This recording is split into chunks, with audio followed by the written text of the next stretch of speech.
So, Scott Seaton here, music director of the North State Symphony, and today we are starting a new series called Cracking the Score. We're starting out with a composer that is very special to me and a piece that I've been dying to get more into. This is Jean Sibelius and his Seventh Symphony. And with me to discuss this amazing composer and piece, I have one of my former teachers, astounding musician, just one of the most passionate people that I know of.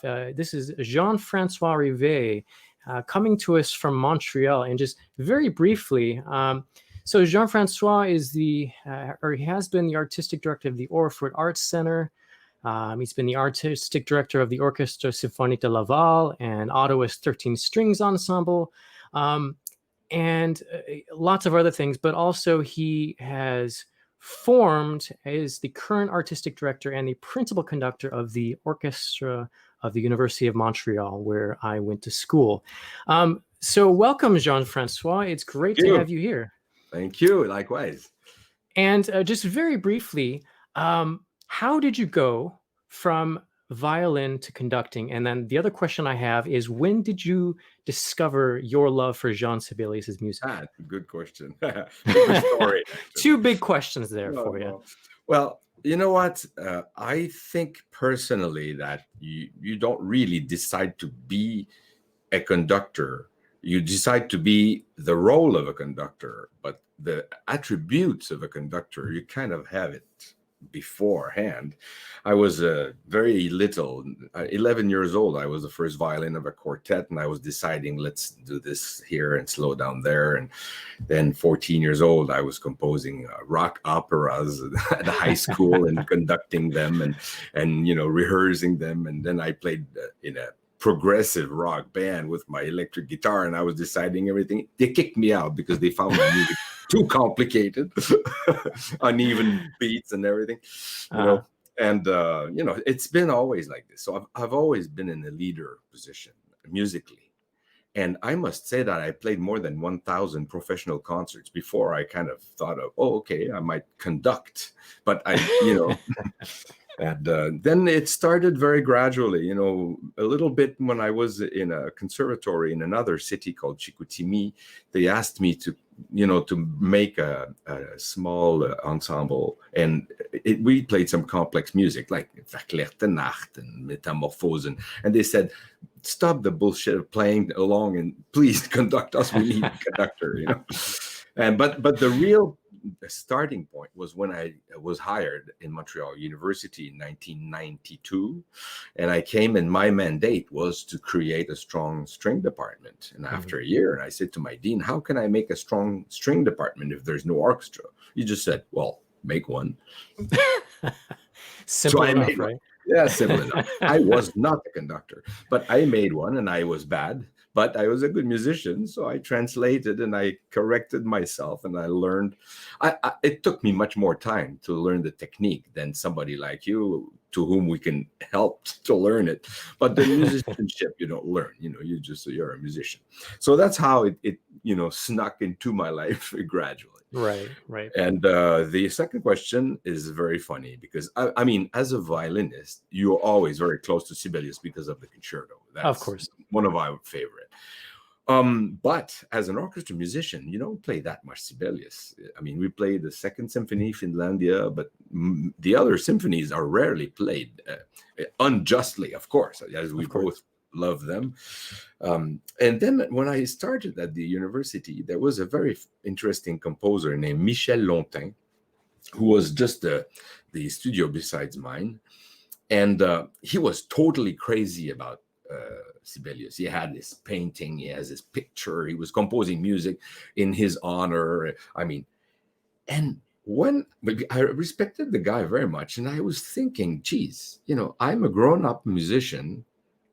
This guy I admire so much, he loves Sibelius so much, and I don't know his pieces so well. I'm stupid. So one night I took a pile of recordings from the library, and I stayed until midnight in my studio, and I put everything I could. And when I listened to the Seventh Symphony, it felt like if I knew it by memory right away. Wow. I knew every note almost. It was a piece for me, and it started like that. Then I learned it, and I learned the others, and I finally conducted it the first time. The second time, I recorded it. Wow. So you started with the Seventh Symphony. Yes, I Okay. started Wow. like that, and by respect for somebody, I thought, he loves it, so I must try to know it. So Right. that's how it started. Yeah. It's funny. 2 years before I studied with you, in 2005, that was my first exposure to Sibelius. I remember uh, staying up late at night listening to pieces I didn't know in the repertoire, and my first exposure was Sibelius Fifth. So you can Well, imagine at 2 a.m. one day, I was listening to this symphony, had no idea what to expect, and then the final chords happened. I was yeah. changed forever, Jean-François. I mean, it I'm was. sure. I'm sure. And Well, then I remember walking into your office one of the first few times, and you had that giant portrait of the older from that Sibelius. friend, from that Oh, friend, okay, when wonderful. he retired a little bit before you left, and he had this poster put in my room without me knowing about it. I Really? opened Okay. my studio, and there was this big portrait of Sibelius. Oh, It's that's nice. Huh? amazing. Yeah. The Fifth Symphony is one of my favorite pieces. Last summer, I was lucky enough to travel. Now we don't travel anymore. I was cruising on the Mediterranean with a friend in a sailboat, and we did 1 month in the Italian islands and the Greek islands. It was a fantastic trip, and we had some long bit of sea to cross, and we had some speakers outside, and we used to listen to the Fifth very loud with the sail going like this. It was something I will never forget in my whole life. The jubilation of the last movement, Oh, sailing. it's Yeah, incredible. It's yeah. incredible. And talk about jubilation. I mean, the ending of the first and then the last movement, that whole symphony is just a giant party for the orchestra, it seems Oh a yeah. lot of time. Oh yeah. But and with regard to the seventh, it's really, the fifth, well, kind of going back to the third, but really the fifth that starts this sort of compression that ends up at the Seventh Symphony, Yeah. especially since both the fifth, the sixth, the seventh, tapiola, a couple other things are all from the same seeds. Yeah. So it's really incredible to watch this compositional process unfold before us in the last, the late works. It's So, but mysterious, pretty mysterious, actually. it is, He it is. is like no one else. He's really like no one else. And he, instead of using musical objects and proposing an adventure to our intellect and emotions in regard to these elements, he uses the very elements to transform his own elements. So it's like alchemic in a way. And the theme, that the musical objects are not the objects, but the transformations of those objects.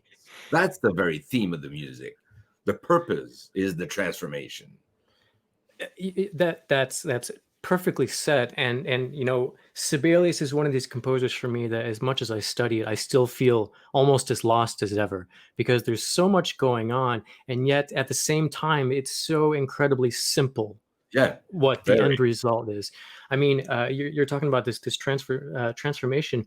I love, for instance, and I see this a lot, I think starting in the fifth and later, where he takes these sub things that happen in the strings, these Accompaniment motif. rotational quavers, yeah, Yeah. and they support this elongated wind line, but then they eventually emerge out of the texture and become something in themselves. And I Yeah. think that's Yeah. what Sibelius is more famous for, maybe than any other composer, is the way Oh he yeah, just shifts back and forth between all of those different things, and how totally. he, I There's mean, two other dimensions I would like to propose. mhm. One of them is the incredible amount of sheer tension he can build.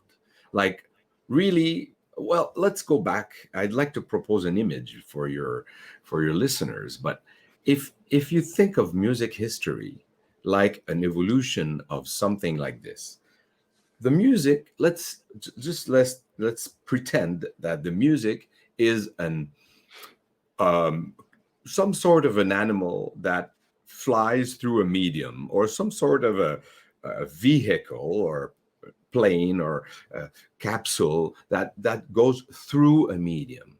Let's say that Baroque music would be like a bird flying in the air. You need a certain speed, otherwise you're going to fall. The wings are not that big, and it's very gracious. And there is an alternance between motion and relaxation, tension and release, which is the quintessence of our harmonic music. And the medium doesn't oppose that much resistance. Then in Mozart and Haydn, it's a little bit the same thing. The way of doing music changes totally, but the way they deal with musical tension is not that much more. But when you go to the Romantics after that, it's like if you see an increase in the density of the medium in which the music evolves. It's like if you walk on the beach, you walk through the air, and then when you start walking in the water up to your thighs, you're kind of stopped by the water. Well, I feel like Brahms would be like some sort of a whale that you see in the bottom of those blue seas, and it's not a bird anymore. And then if you go towards the end of the Romanticism, the tension becomes even more increasing. It's like if the medium becomes like oil, it's very slick, very thick. Sibelius has the thickest medium of all.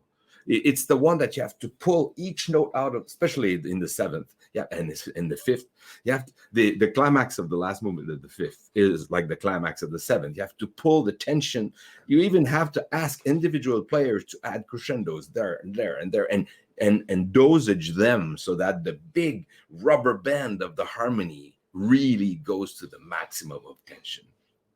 So that's one very important thing about Sibelius. The other thing is that he uses not only material transformation, but he uses, especially in the Seventh Symphony, tempo transformation. Now, in the tempo transformation, he uses the very tempo, like what you just said. Something that seems unimportant becomes very important because it slows down and slows down, like just before the third climax. I didn't have time, but I wanted to make to you a little drawing on a graph of the transformations of the tempo. But this piece is so well.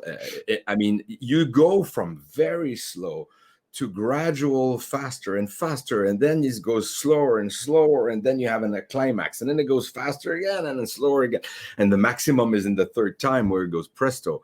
And he uses the very motif that is very, very fast to slow down, slow down, slow down, and it becomes like big mountains of rock where it was just little bubbles, So that's a very, very... So it's very demanding on the preparation, because one has to decide exactly how you grade those tempo changes. And they're so long, some last for 20 pages, so you can't just accelerate. You have to accelerate almost like a no theater actor. He moves, but you don't see moving, Yeah, exactly. And I feel like it's through these elongated accelerations that he incorporates many times this idea of scherzo, and it's in these feels that start that really propel us into something new that's maybe just a brass chorale, but that scherzo idea keeps going and keeps that stability. But at the same time, when he wants to slow down again, all he has to do is open up that sort of sense of metric feel and change that da da da da da to ya da da da da da da da da da da da, and until it's just something completely different again. And I think that's what's special about him, is he always has those fast notes happening somewhere a lot of the time. My experience with numerous times I've done this piece, recorded it, and played many times, it's easier to accelerate than to slow down in this type of slowing down. The most difficult one is before the third climax, when it goes. It is so difficult to just make it. Every note should be a little further apart, very irregularly spaced, more and more and more, until we get to the tempo of the. We get right before the third trombone solo. Yeah, exactly. Okay.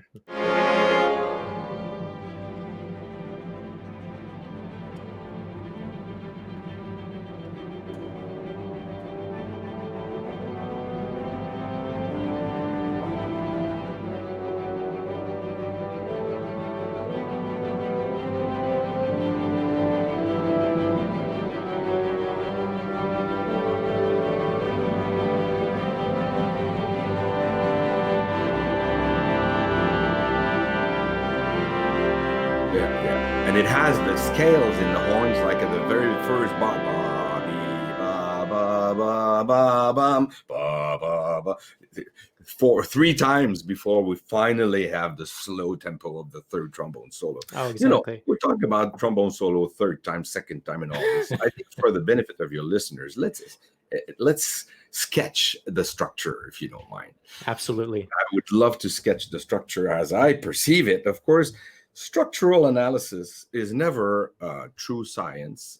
Well, in classical symphony or sonata form, it's already complex, but it's well classified, and it goes hand in hand with the harmony.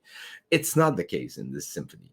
It is not a sonata form. It is not a variation form. I mean, it's like no other form I know.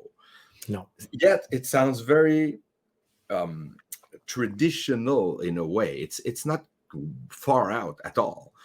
But let's say that it has an introduction and a coda. And let's say that the introduction leads quickly to an ascension that brings us to a first fantastic climax with the big trombone solo that some people call the Olympic theme in C major with a big suspension. And it's very, very, very epic and very grandiose and very, not very human in a way, actually. This music is made of rocks, ice, wind, sea, and elements.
Exactly. And a quick note about the trombone solo, which I read someone's analysis of this recently, and it just made perfect sense. Of course, Sibelius is all about nature, all about incorporating the sounds around him, and you know, even the swan theme in the Fifth Symphony, et cetera, et cetera. But the trombone solo, if you really analyze it, it's just the overtone series.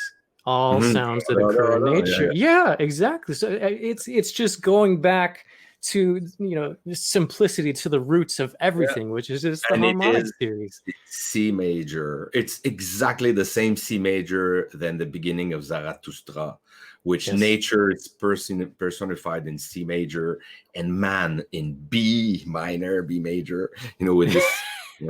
Okay, so the structure of the symphony, which is in one movement, for those who don't know it, it's a 20-minute movement. It's a short symphony, but it's very dense. It has one big cycle that goes up to the first trombone solo. There's a second longer cycle that goes up to the second trombone solo, and there's an even longer third part that goes to the last and third same trombone solo. It's always the same, almost, you know. And all three make like the pinnacle of a landscape made of three big mountains, and it has a beginning and an end. Now, that sounds very simple, but what links that in between is all what makes this interesting, because the first solo is the first trombone solo is reached by a slow ascension that is very jubilant and very romantic. Then after the first trombone solo, it melts into a kind of a construction development that leads to the first scherzo with a lot of accelerando changes and all that. And then this first scherzo goes up to the second trombone solo, which is in minor. That's the difference. And then it goes into a second scherzo. And personally, we could continue there, but there is a very important moment in the very exact geometric middle of the piece where there's a bar, a poor lonely bar with one note and a fermata that we have to stop on it. So he really shows the middle of the piece very clearly.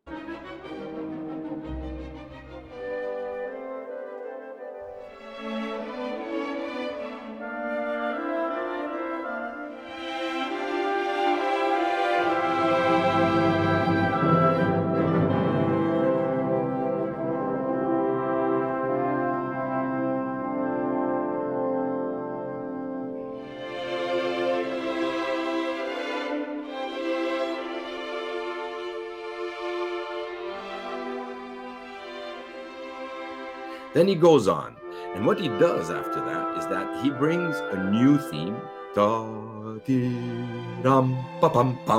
that has nothing to do with the rest of the piece. I call this theme C because A and B are in the trombone solo. Mm-hmm. There's two parts in the solo. This C theme is the theme of the joy, or it's like perhaps that's the only place in the piece you can see people dancing. It's like more human in a way. And that theme of the joy goes on and then leads into another scherzo like the one before. So the scherzo number 2 is like on both sides of that stop. It's totally in mirror. So that's why I find this middle is so important. Right. And then after that, the second scherzo has been on, there's another stop at a very important moment. But that's not in the middle. That's about 2/3 in bar 3-3-7. And what's there?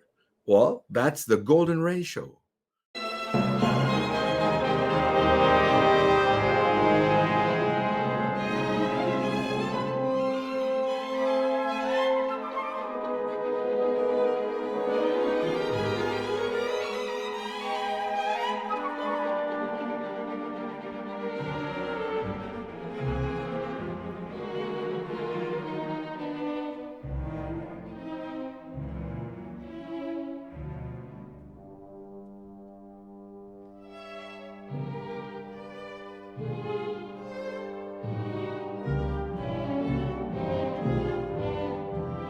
So it's really crazy because there he does a stop, and then after that stop, he goes back to the joy theme again.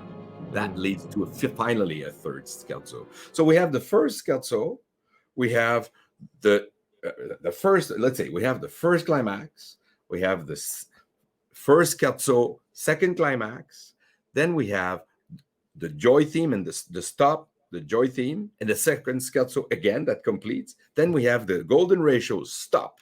Then we have another scherzo, and it leads to the third climax. So one of the structure is in 3 parts. It's the 3 climaxes, the 3 trombone solos. One of the structure is in 2 parts, the middle. One of the structure is in 2/3, 1/3 because of the golden ratio. And it has, on both sides of the middle, the same scherzo in mirror. So it's totally crazy. It's a binary and a ternary structure in the same piece.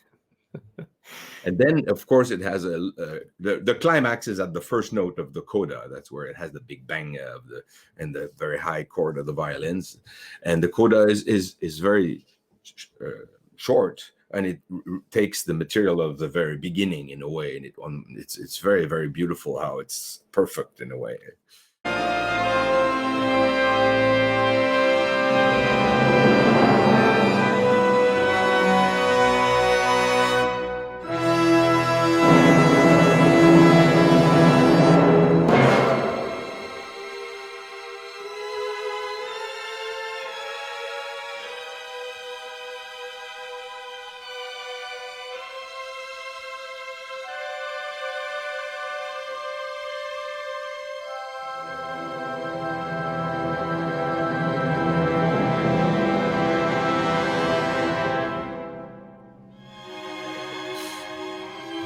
And I feel it's not until later in the piece that he really has these, almost as you're talking about, maybe this is something different, but these binary repeating sections that start to happen that you don't really notice in the first part of the piece. That's right. That's right. Yeah. To add a human element to this, I read somewhere, and maybe you know more about this than I do, but the trombone theme, at one point he labeled it "I-No" in reference to his wife. Do you know something about that? No. No. Okay. I read something somewhere, but if that's true, because at this point in his life, there was a lot of good, but a lot of bad as well. And of course, he relied heavily on the bottle when it came to composing these masterpieces. And often she would come in the morning and pull the bottle out of his hand, but he'd already created whatever he was working on. And but she really was the anchor in his life. She put up with, of course, and she put up with a lot of stuff. So in the parallel to this score is that the trombone, or I-No, is the anchor, the bridge for all of this transformation around it. The piece is like a turmoil of transformations around the very solidity of these three same trombone solos. Yeah, you're right. You're right. And the second time the trombone solo happens, if people really listen to it, you have all of the churning strings underneath, where there's going up by waves, uncertainty. Yeah, it's just unrest, and it's only in the first one and the third presentation of the trombone that everything feels right. So it's like there's all this inner struggle in the middle part that brilliantly only finds that resolution in the climax of the piece, which is great. There's another topic I'd like to talk about, and it's the very material itself. Because one of the things that he likes to do always, and he does it brilliantly in this piece, he does give us a few themes like Beethoven and Mozart. And the trombone solo is a theme. We can recognize it and sing it in our shower. Yes. So there are a few themes. There's three, actually. But most of the time, he doesn't give us themes, but rather snippets, motifs, and material that transformates. Motif that transforms, like we said before. Right. Most of his material is given in the very first bars.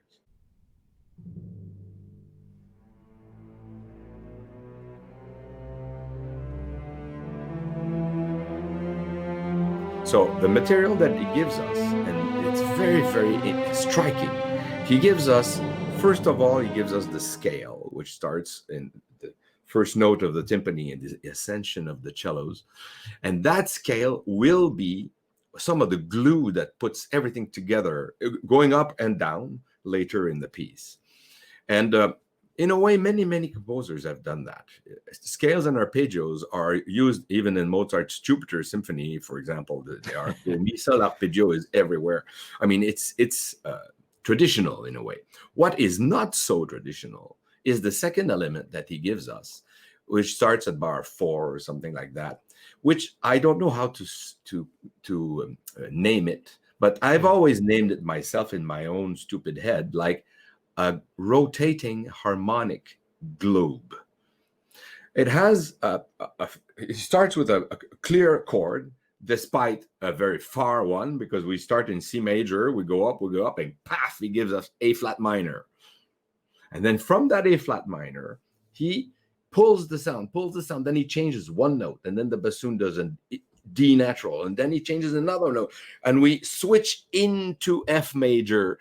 We don't know how. And it rotates like this with a lot of tension and a lot of suspensions in it.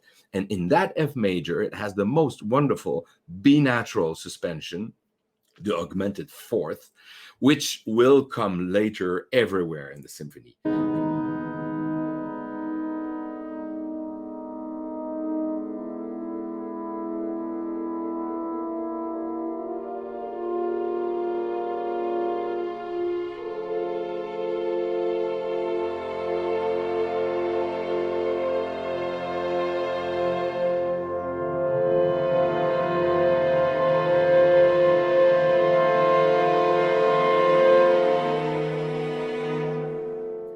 And I think that perhaps the main element of the symphony is the suspension, which is the tension in relation to the stability of C major and the main, even the trombone theme starts with a suspension. Yeah, Exactly.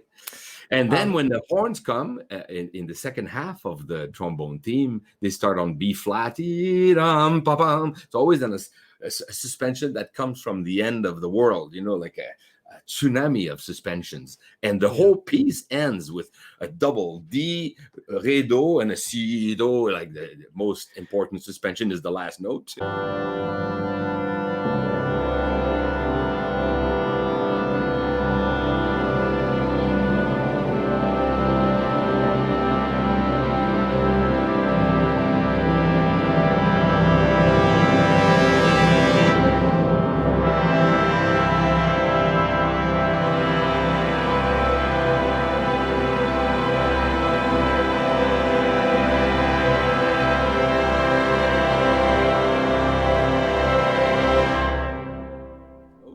Oh my God, yes. And on that, and let me get your take on this. This is a quote by Simon Rattle on the last note.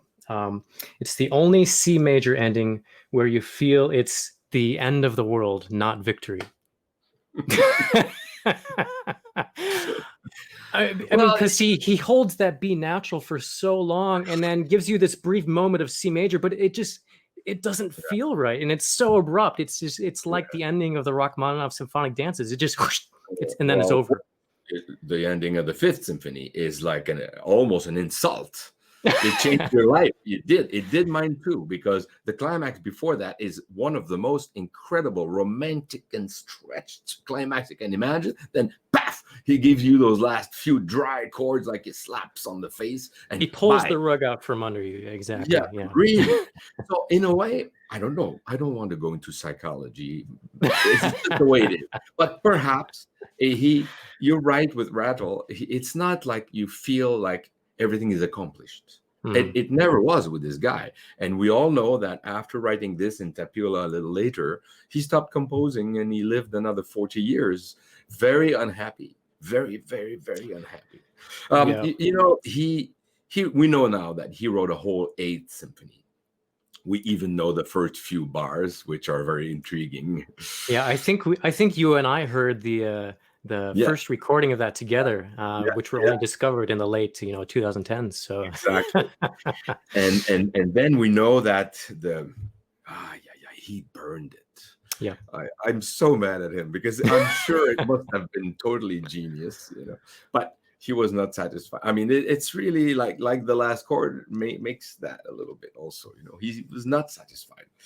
But anyways, I think that the last chord of the seventh is not as insulting as the last chords of the fifth, but it's not fulfilling like the end of the Jupiter Symphony, where a C major has been the most incredible jubilation of the world, Yes, and then of course, like I think I alluded to this before, but it all feel like it starts with the Third Symphony, which for me is where Sibelius really becomes Sibelius. It's very Russian school before that, very Tchaikovsky based.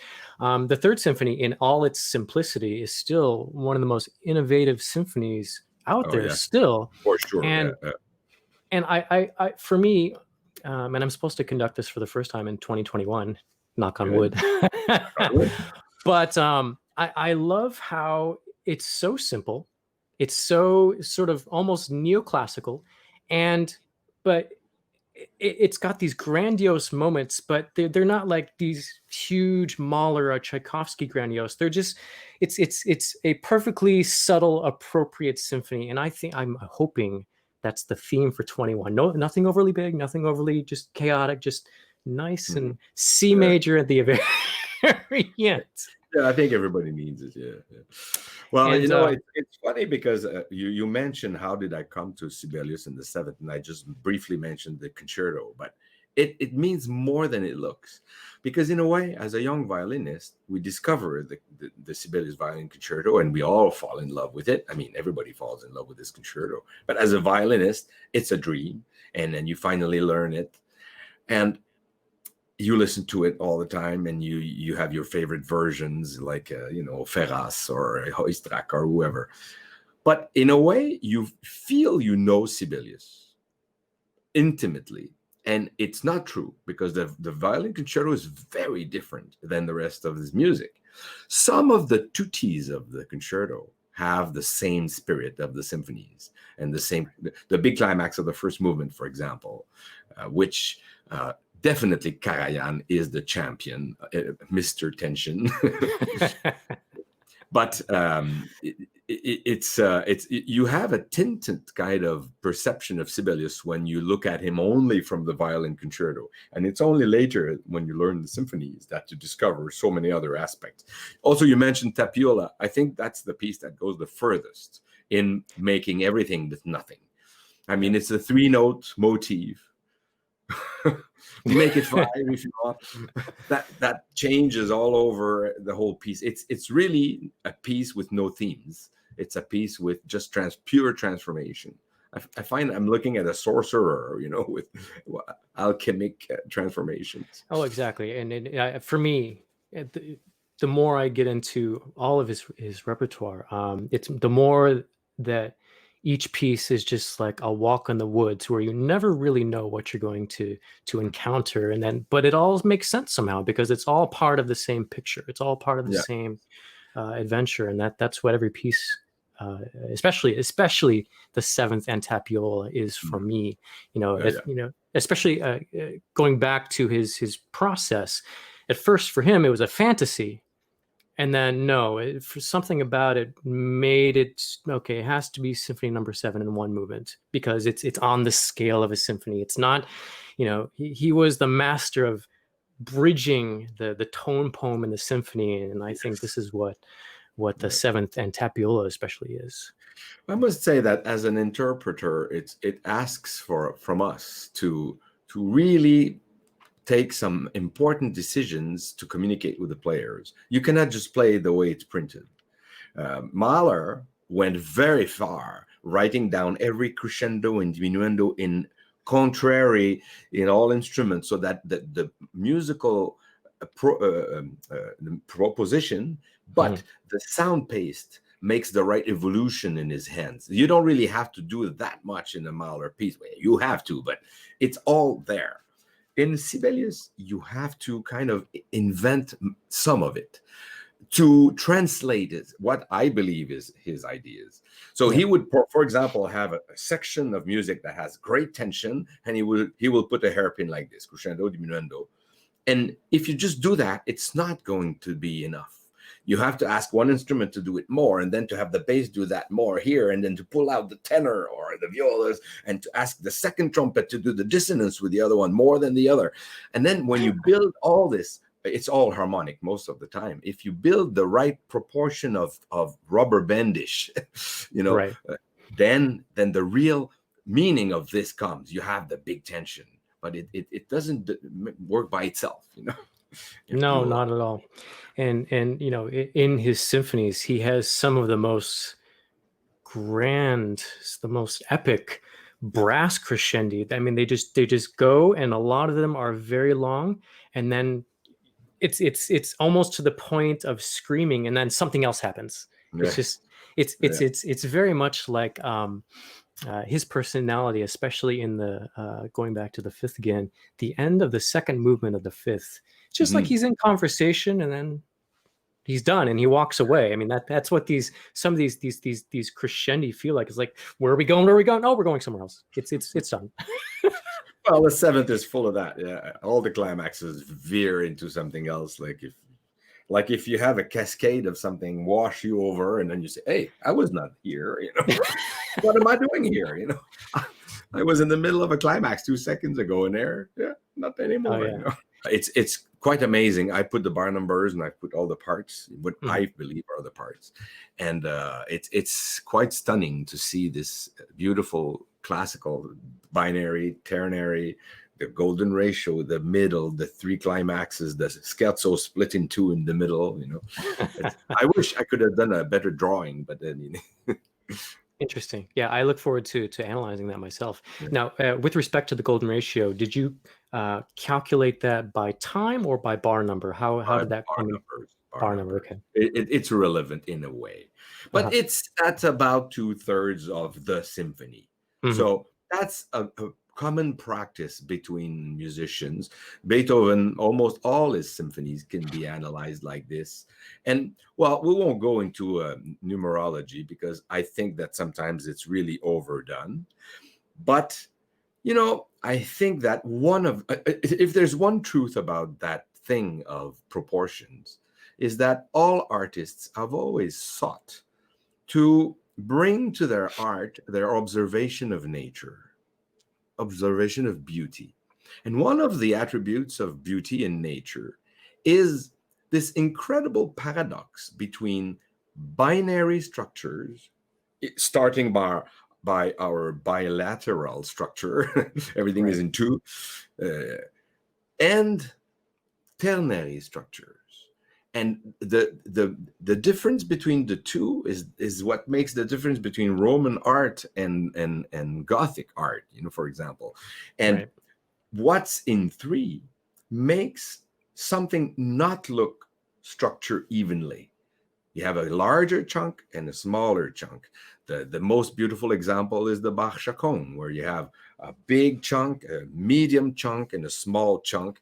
And even if you take the number of bars, the whole partita, there's a golden ratio where you start the chaconne. I mean, let's not go into that. But if you look at this piece, I think that he makes us understand a piece with three climaxes. He makes us understand a piece with a kind of a middle that is going nowhere. He makes us come a mirror on each side, but he makes something at the area of the 2/3 where it makes the structure not so squarely mechanical in two, you know? So I think the golden ratio is not like a spiritual endeavor. It's more like a perception of a beautiful unevenness, you know? And it's true that at about 2/3 of something, there is a nice way of structuring things, you know? But most composers, without knowing it perhaps, but have a concept of 2/3 and 1/3, well, or closer to the golden ratio. And if you analyze, for example, the Pastoral Symphony, number 6, it has, it's everywhere, for example. Even in the last beautiful, incredible coda of the last movement, which I think is one of the best codas in the world, there's a climax in it, you know, with this beautiful ninth chord in the violins, sol above the F major chord. Well, it is at the golden ratio of the coda, for example, you know, etc., etc. So I think it has its importance. It's not the end of the world, but it has its importance. And do you think that was something that he was conscious of necessarily, or that it naturally happened? I'm not sure even Beethoven was conscious of it, or most of them. I don't know if they did count their bars. You know? Sounds a bit stupid, you know. But they had a feeling for proportions, that's for sure. Yes, I mean, absolutely. these kind of geniuses, they have feeling for so many incredible things. That's why they're geniuses, you know. So I don't know. It's irrelevant if they were thinking, you know, about it consciously or not. But definitely, many composers use beautiful proportions, and they use the golden ratio. If you talk about, let's say, the Fibonacci series, and you know, which incorporates 5, 8, and 13, and all that, and Bartok, of course, it is conscious. You cannot, even if it looks like nature, you cannot do fugal entries at bar 2, bar 3, bar 5, bar 8, and bar 13, like in the music for string percussion celesta. You cannot do that just like Bach. You know, you have to consciously put the entrances on these bars, I believe. Exactly. You know, it's funny because with the seventh, you know, Sibelius' music as a whole was always, it always felt like a rebellion against something. And especially in this time period, you know, the 19 teens, 1920, 24, you know, with what's going on simultaneously with Schoenberg and all of the explorations into matrices and getting as far away from tonality as possible, you have this, and in its own way, it's accomplishing its own unique mathematical goals without forcing it, without you know, we're going to try to force it into a box. So that's what I love about it. He was perpetrating the tradition of the great symphonists of the 19th century. In a way, he is a romantic symphonist, like Schubert and Beethoven and Brahms and Mahler.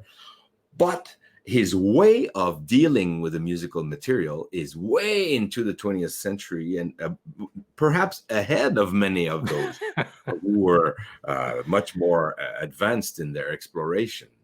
He was very, very far ahead in some ways. So that's what is so paradoxal. You have a C major symphony with normal harmonies, and then the way he deals with the material is very, very modern. So that's what's unique about him. Yeah, I love how like exactly what you're just saying. How he looks to the past. You know, he loved Bruckner. He admired Wagner up to a point, and he took all of these things. Yeah, exactly. And he took all of these things, and in his symphonies, you can feel these elements. I mean, even some of those beautiful chorales, you in the seventh, you feel Bruckner, you feel Bach, even. Yeah.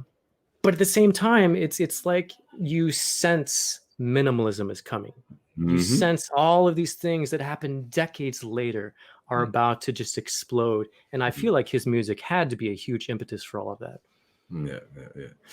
Yeah, he's unique. I mean, and he's never he wrote a note. Well, perhaps a few gigs, but most of the time he never wrote a note to make an effect or to sell to the public or to be loved. And that's why his music can seem a bit austere for some people, because he really goes to the point and he doesn't put any flowers.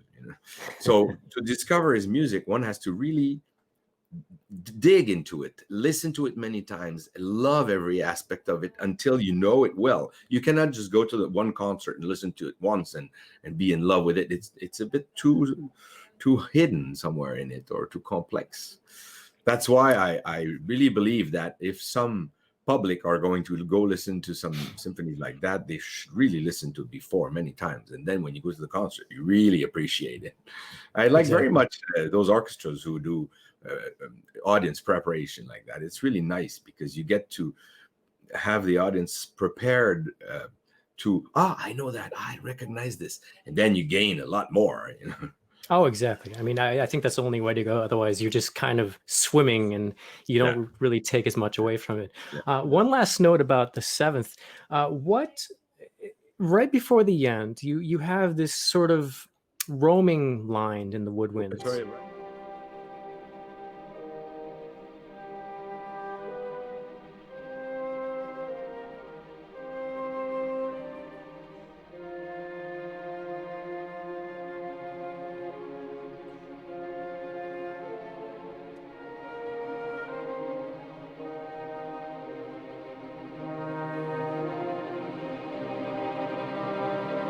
It feels kind of just it's looking and it keeps getting cut off. You're talking about yeah, exactly. Umlaut. Yeah.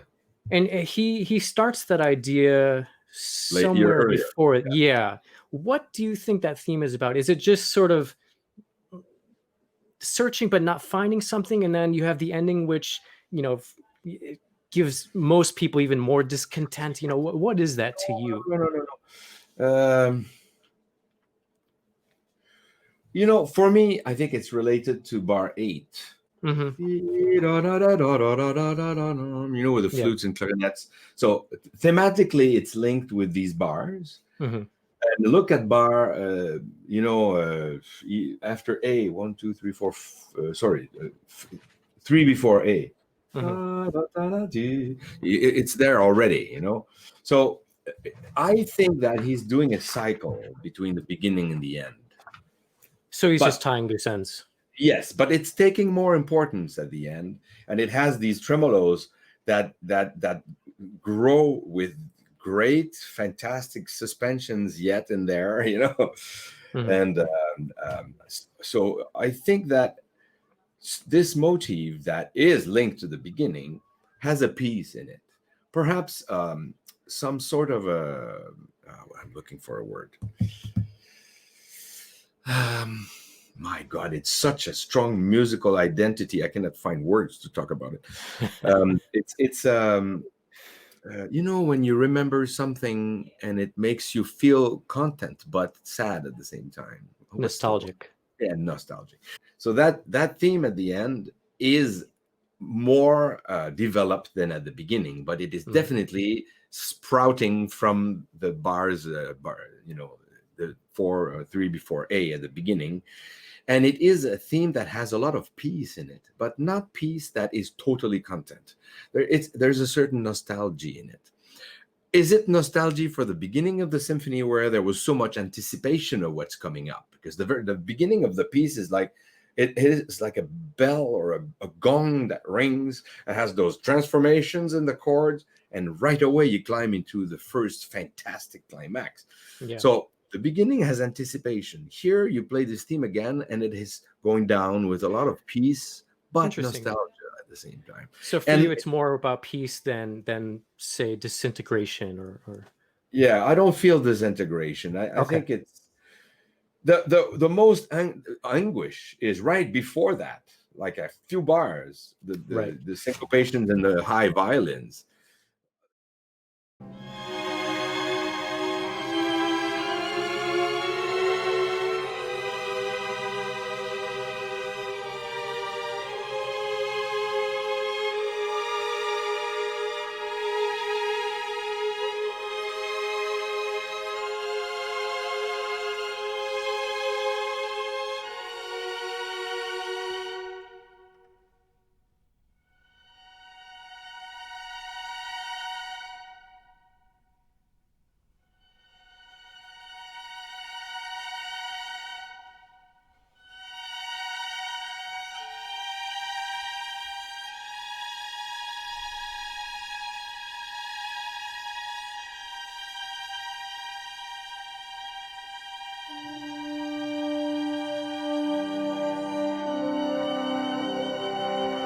So naked, so unharmonic.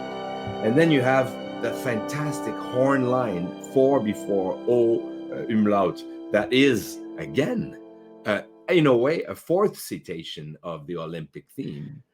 Right. It's more distant this time. It's away. It's exactly what you're talking about with nostalgia. It's reminiscing. But it's not giving you all of it. It's just holding it back. And you know what? 4, 5 bars before O umlaut is the same as what I was called the rotating harmonic globe at the beginning, bar 7 or 8 or whatever. Not even so. Bar 2, 3, 4, 5, 6, So at the end, it's again, you have harmonies where you change one note and it becomes a suspension of the other chord. And finally, the horn slides his D inside of that chord. And we go back to the suspension of C major. And I must say that the more I conduct this piece, the more I think these 4 bars are the most important of the piece. The 4 before O umlaut. And I stretch the horn like you cannot believe.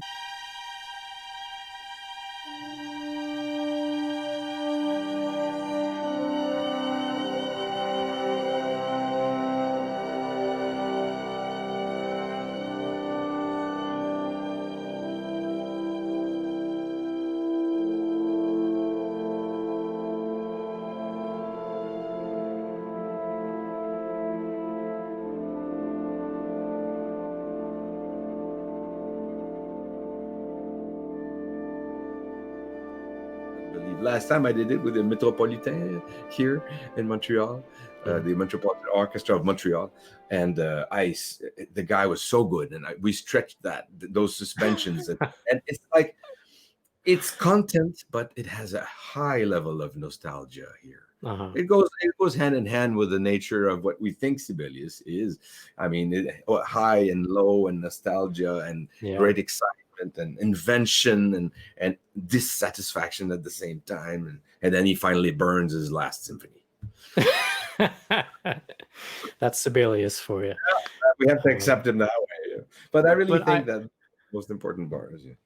Yeah, and I love this idea of this rotation that you're talking about. As in when I first started studying this and listening to it, that one bassoon moment where it just pops.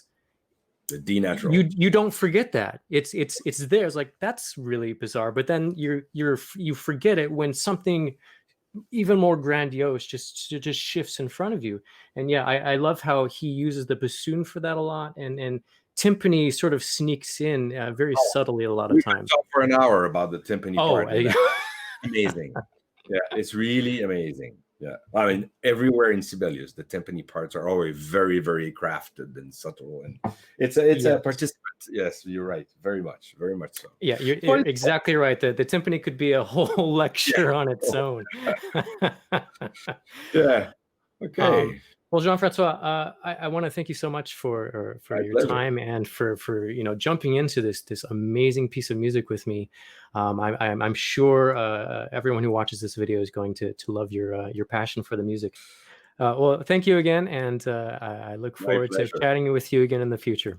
My pleasure. Thanks for inviting me, and good luck with the whole series. It's fun.